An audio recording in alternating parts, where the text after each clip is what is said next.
রাজ্যের সব জেলা প্রশাসন এবং সমস্ত সরকারি হাসপাতাল আর মেডিকেল কলেজগুলিকে নিয়ে বৈঠকে বসতে চলেছেন মুখ্যমন্ত্রী মমতা বন্দ্যোপাধ্যায়। সোমবার নবান্নে মন্ত্রিসভার বৈঠক শেষের পর এই বৈঠক তিনি করবেন। রাজ্য সরকারের সর্বস্তরের আধিকারিক এবং জেলা প্রশাসনের আধিকারিক নিয়েই এই ভার্চুয়াল বৈঠক হবে। জেলা শাসক, অতিরিক্ত জেলা শাসক এবং জেলার সমস্ত গুরুত্বপূর্ণ আধিকারিকদের এই বৈঠকে উপস্থিত থাকতে হবে। এরই সঙ্গে এই বৈঠকে থাকবেন বিভিন্ন সরকারি হাসপাতাল এবং মেডিকেল কলেজের সুপার আর অধ্যক্ষরা।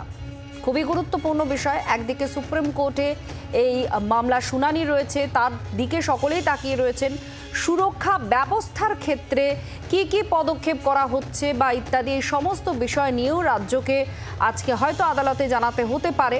আর সেই পরিস্থিতির মধ্যে, এই পুরো প্রেক্ষাপটের মধ্যেই দেখা যাচ্ছে নবান্নে এই সংক্রান্ত বিষয় নিয়ে মুখ্যমন্ত্রী অর্থাৎ স্বাস্থ্যমন্ত্রী তিনিও বৈঠকে বসতে চলেছেন। রাজ্যের সমস্ত হাসপাতাল, মেডিকেল কলেজের সুপারদের সঙ্গে, অধ্যক্ষের সঙ্গে তিনি কথা বলবেন। আর এখানে কি হতে পারে মূলত আলোচনার বিষয়, সেটা কি সুরক্ষা, স্বাস্থ্য পরিষেবা, এই সমস্ত বিষয়গুলোর ওপরেই কি তিনি জোর দেবেন, সেদিকেও নজর থাকছে।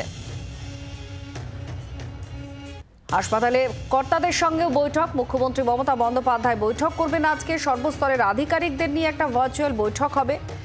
এই বৈঠকে খুব গুরুত্বপূর্ণ বৈঠক একটি হতে চলেছে। একদিকে সুপ্রিম কোর্টে আজকে আদালতে রাজ্য তাদের অবস্থান বা আদালত যে সমস্ত বিষয় নিয়ে রাজ্যকে প্রশ্ন করতে পারে সেই সমস্ত প্রশ্নের হয়তো উত্তর দেবেন।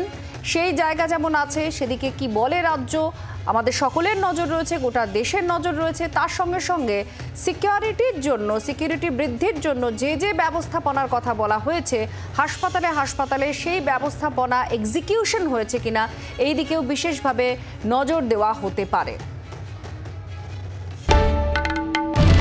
বাংলার আওয়াজ, বাঙালির আবেগ, জি 24 ঘন্টা।